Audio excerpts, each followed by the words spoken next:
La patience dans la marche avec Dieu. Shalom à tous frères et sœurs en Christ.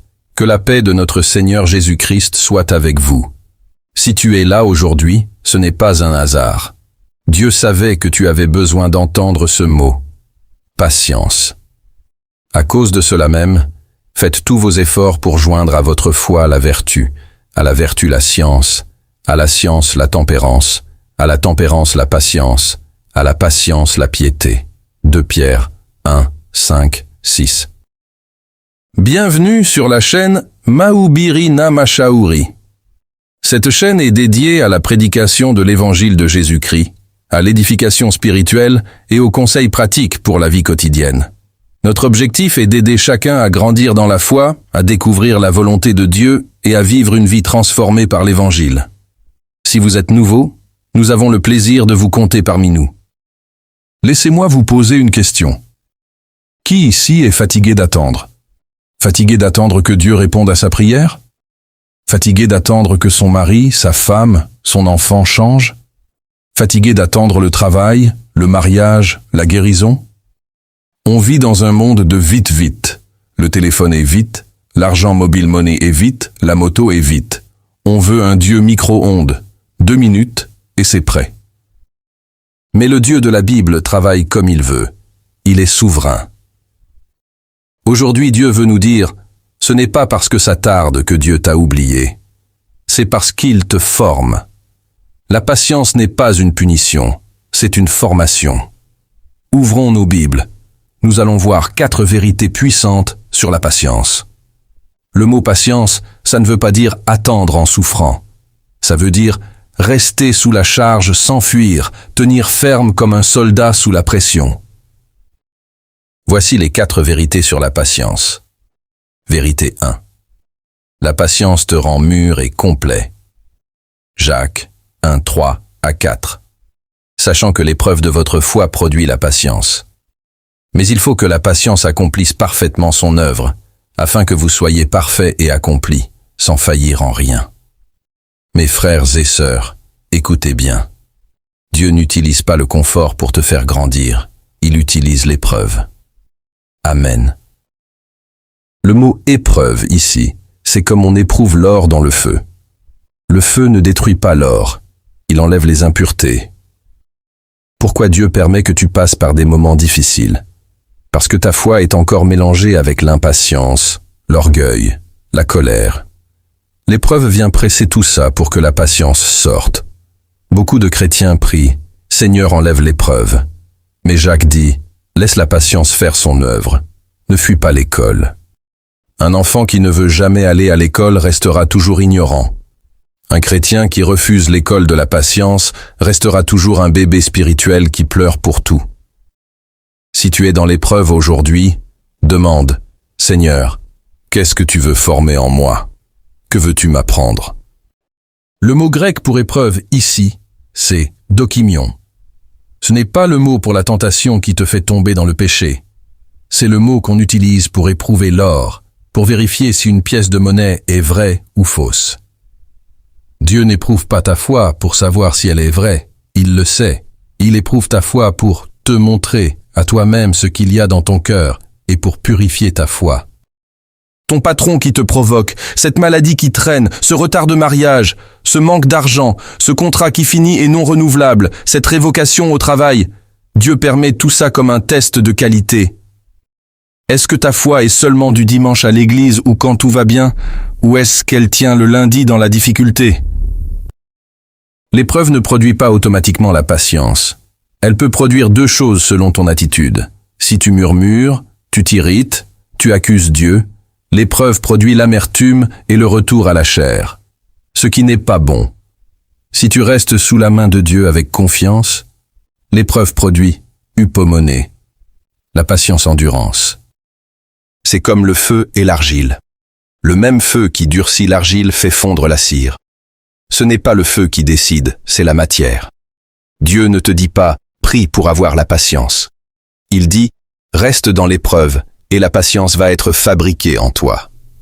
La patience n'est pas un cadeau qui tombe du ciel, c'est un muscle qui se développe sous la charge. C'est très lourd de la patience, ne sais pas. Il faut que la patience accomplisse parfaitement son œuvre. C'est là où beaucoup échouent. On arrête l'œuvre avant la fin. On commence bien. Seigneur, je vais être patient. 2 semaines après, on casse tout. On ouvre la porte du four avant que le pain ne soit cuit. Accomplir parfaitement veut dire laisser aller jusqu'au bout, jusqu'à sa fin prévue. Dieu a un temps précis pour ton épreuve. Exemple. Dieu veut t'apprendre à te taire quand on t'insulte. Il permet une épreuve de 3 mois avec un voisin difficile. Au bout de 2 mois, tu craques et tu insultes. Tu as échoué. Il y a une autre manière de répondre aux insultes sans insulter au retour. Dieu, dans son amour, va te remettre dans une autre épreuve similaire, jusqu'à ce que la patience ait fini son travail. Le résultat final pour ta patience. Tu es parfait et accompli, sans faillir en rien. Parfait. Ça veut dire mûr, arrivé à destination, comme un fruit mûr. Un chrétien mûr, ce n'est pas celui qui n'échoue jamais. C'est celui qui sait se relever vite, qui n'est plus balancé par chaque vent. Accompli. Ça veut dire entier, complet. Toutes les pièces sont là. Beaucoup de chrétiens sont incomplets. Ils ont la foi, mais pas la vertu. Ils ont la connaissance, mais pas l'amour. La patience vient coller toutes les pièces ensemble, sans faillir en rien. Ça veut dire sans manque. Tu ne dépends plus des circonstances pour être joyeux, pour servir Dieu. Que tu aies beaucoup ou peu, que tu sois en santé ou malade, tu tiens. C'est ça un homme, une femme mûre. Dieu ne gaspille aucune de tes larmes. Chaque épreuve où tu choisis de rester patient au lieu de retourner à la chair est en train d'ajouter une brique à ta maturité. Aujourd'hui, n'enterre pas ton épreuve. Utilise-la. Dis à Dieu, « Seigneur, je comprends maintenant. Cette épreuve n'est pas venue me tuer. Elle est venue me faire mûrir. Je laisse la patience accomplir son œuvre. Rends-moi parfait et accompli. » Vérité 2. La patience, c'est la clé pour hériter les promesses. Hébreux 10, 36. Car vous avez besoin de persévérance, afin qu'après avoir accompli la volonté de Dieu, vous obteniez ce qui vous est promis. C'est l'un des versets les plus puissants sur la patience. Il nous donne l'ordre exact du royaume. L'ordre de Dieu n'est pas notre ordre. Nous on pense comme ça. Dieu promet, j'obtiens la promesse, après j'obéirai. Mais Dieu dit l'inverse, Dieu promet. Puis j'accomplis sa volonté avec patience, après j'obtiens la promesse. Entre la promesse et l'accomplissement, il y a un couloir. Ce couloir s'appelle la volonté de Dieu plus la persévérance. Pourquoi Dieu met un délai entre la promesse et l'accomplissement? Ce n'est pas que Dieu est lent, c'est qu'il prépare 2 choses en même temps. 1. Il prépare la promesse pour toi, comme Joseph. Dieu lui a montré qu'il serait chef à 17 ans, mais le palais n'était pas prêt. Il fallait que la famine arrive, que le pharaon fasse un rêve. Si Joseph était devenu premier ministre à 18 ans, il aurait échoué. Il fallait 13 ans de formation. 2. Il te prépare toi pour la promesse. C'est le plus important. Si Dieu te donne une grande bénédiction quand ton caractère est encore petit, la bénédiction va te tuer. Par exemple, si Dieu te donne beaucoup d'argent aujourd'hui alors que tu n'as pas la maîtrise de soi et la patience, l'argent va t'amener à l'orgueil, aux femmes, à l'alcool. La promesse devient une malédiction. C'est pour ça que Dieu fait attendre. Il ne teste pas la promesse, il teste le récipient. Les 3 pièges qui te font rater ta promesse dans l'attente. Pendant que tu attends, le diable va t'attaquer avec 3 armes. Piège 1. L'Ismaël, le raccourci de la chair. Genèse 16. Dieu promet un fils à Abraham. Sarah est impatiente après 10 ans. Elle dit « Prends Agar, ma servante ». Abraham obéit à Sarah au lieu d'obéir à Dieu. Résultat, Ismaël naît. Et Ismaël a créé une guerre qui dure jusqu'à aujourd'hui entre Israël et les Arabes. Quand tu es impatient, tu fabriques un Ismaël. Tu dis « Dieu tarde, je vais m'aider moi-même ». Dieu t'a promis un mari chrétien. Par impatience, tu prends un païen qui te fait souffrir. Dieu t'a promis un travail honnête. Par impatience, tu entres dans la corruption ou la magie. Dieu n'a pas besoin de ton aide pour accomplir sa promesse. Il a besoin de ton obéissance. Piège 2. Le découragement, l'abandon. Tu as prié, jeûné, tu es resté pur. Rien ne se passe. Tu te dis, j'abandonne la foi, je retourne à mon ancienne vie. Hébreux 10:36 dit, vous avez besoin de persévérance. Le mot grec hypomoné ici veut dire rester sous la charge sans jeter l'éponge. Ton découragement est la preuve que ta foi était basée sur la promesse, pas sur celui qui a fait la promesse. Piège 3. La négociation de la volonté de Dieu. Le verset dit, après avoir accompli la volonté de Dieu. Pendant l'attente, Dieu te demande de rester saint, de pardonner, de servir, de donner. Ne dis pas, quand Dieu va me bénir, je vais commencer à obéir. Dieu dit, obéis d'abord, et la bénédiction viendra. Veux-tu te marier? Accomplis la volonté de Dieu en restant pur et fidèle dans l'attente. Veux-tu être élevé au travail? Accomplis la volonté de Dieu en étant intègre et sans corruption, même quand tu es en bas. Comment tenir dans le couloir de la patience? Non. Rappelle-toi chaque jour la promesse. Écris-la. Abraham regardait les étoiles. Toi, écris ce que Dieu t'a dit. Quand le doute vient, relis. 2. Sers Dieu pendant que tu attends. David a été oint roi à 17 ans, mais il est retourné garder les moutons. Il n'est pas allé s'asseoir sur le trône avant le temps. Il a servi. La meilleure façon d'attendre un roi, c'est de servir comme un berger. 3. Ne compare pas ton calendrier à celui des autres. Tu vois ton ami qui s'est marié avant toi, qui a prospéré avant toi. Ne te compare pas. Lazare est mort pendant que Jésus était hors de leur ville. Aux yeux des hommes, c'était trop tard. Aux yeux de Dieu, c'était le temps parfait pour manifester sa gloire. Mon frère, ma sœur, ce que Dieu t'a promis, il va l'accomplir. Mais ne sors pas du couloir. Ne fabrique pas d'Ismaël. N'abandonne pas au milieu. Accomplis sa volonté aujourd'hui, même dans les petites choses, avec patience, et au temps marqué, au temps convenable, pas une minute en retard. Tu obtiendras ce qui t'est promis, parce que Dieu n'est pas un homme pour mentir. Vérité 3. La patience t'empêche d'abandonner avant la moisson. Il est écrit dans Galates 6:9. Ne nous lassons pas de faire le bien, car nous moissonnerons au temps convenable si nous ne nous relâchons pas. Et dans Luc 21:19. Par votre persévérance, vous sauverez vos âmes. Nous devons comprendre la loi spirituelle. Tu ne récoltes pas le jour où tu sèmes. C'est la loi que la chair refuse. La chair veut prier aujourd'hui et voir le miracle aujourd'hui. Mais Dieu a établi une loi dans Genèse 8:22. Tant que la terre subsistera, les semailles et la moisson ne cesseront point. Entre la semaille et la moisson, il y a 4 saisons obligatoires. 1.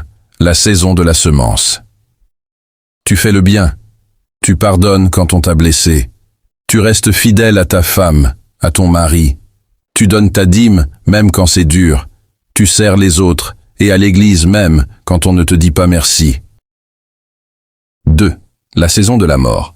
La semence doit mourir sous terre. Personne ne te voit.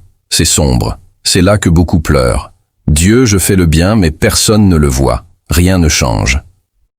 La saison de la croissance invisible. Sous terre, les racines poussent. Dieu travaille en secret sur ton caractère, sur le cœur de ton mari, sur ta situation. 4. La saison de la moisson. Au temps convenable. Ce n'est pas ton temps, c'est le temps parfait de Dieu. Pas en avance, pas en retard. Le danger est là. Paul utilise 2 mots très forts. 1. Ne nous lassons pas. Ça veut dire, ne devenez pas mauvais par la fatigue. Ne vous découragez pas au point de devenir lâche. Le découragement te rend mauvais. Un chrétien découragé commence à parler mal, à critiquer l'Église, à devenir amer. 2. Si nous ne nous relâchons pas, ça veut dire laisser aller, desserrer la corde, abandonner.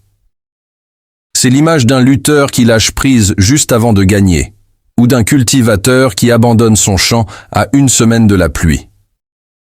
Frères et sœurs, écoutez-moi, le diable ne peut pas annuler ta moisson, Il ne peut pas voler ce que tu as semé dans le bien. La seule chose qu'il peut faire, c'est te convaincre d'abandonner toi-même ton champ. La patience sauve ton âme et t'aide à ne pas faire retour à la chair. Luc 21:19. Jésus dit ça dans un contexte de persécution, de trahison, de haine. Il dit, dans ces moments, si vous n'avez pas la persévérance, votre âme va se perdre. Qu'est-ce que ça veut dire, sauver vos âmes? Quand tu es fatigué de faire le bien, 3 ennemis viennent attaquer ton âme. 1. La lassitude physique. Je suis fatigué de prier, de jeûner, d'être fidèle. Ton corps veut le chemin facile. C'est là que les œuvres de la chair reviennent. L'impudicité pour un plaisir rapide, l'ivrognerie pour oublier. 2. La déception émotionnelle. J'ai fait le bien et on m'a fait du mal en retour. Ton âme est blessée. Sans patience, tu vas te venger, tu vas entrer dans les querelles, les jalousies. 3. L'attaque spirituelle. L'ennemi te dit « Dieu t'a oublié, regarde les païens, ils prospèrent, sans prier ». Sans patience, tu commences à envier, à pratiquer l'idolâtrie de l'argent facile. La patience est le bouclier qui protège ton âme. Elle dit « Même si je ne vois rien, je continue de faire le bien parce que je sème pour l'éternité, pas pour aujourd'hui. » Comment tenir pratiquement jusqu'à la moisson? Voici 3 attitudes pour tenir jusqu'à la moisson. 1. Change ton calendrier. Arrête de compter en jours, compte en saison. Dis, Seigneur, je ne sais pas le jour, mais je sais que la saison de ma moisson arrive. 2. Arrose ta semence avec la louange et adoration, pas avec les plaintes. Un cultivateur qui se plaint tous les jours que sa semence ne pousse pas va décourager ses ouvriers. Chaque fois que tu veux te plaindre, loue Dieu pour la moisson qui vient. La louange est l'eau de la patience. 3. Reste dans le champ de Dieu, ne change pas de champ. Beaucoup, à cause de l'impatience, sautent d'église en église, de business en business, de relation en relation. Ils sèment partout et ne moissonnent nulle part. Dieu te dit, reste fidèle là où je t'ai planté, et au temps convenable, je te ferai moissonner. Frère, sœur qui m'écoute, tu es peut-être à 2 mois de ta moisson. Le diable te dit d'abandonner aujourd'hui. Ne l'écoute pas. Galates 6:9 se termine par une promesse certaine. Nous moissonnerons. Ce n'est pas peut-être. C'est certain si tu ne te relâches pas. Ta fidélité dans le secret, ton pardon que personne n'a vu, tes prières de la nuit, Dieu les a comptées comme des semences. Et au temps de Dieu, tu vas moissonner la paix dans ton foyer, la délivrance de tes enfants, l'élévation dans ton travail. Vérité 4. La patience t'apprend à attendre Dieu, pas les hommes. La patience t'apprend à attendre Dieu lui-même, pas seulement ses bénédictions.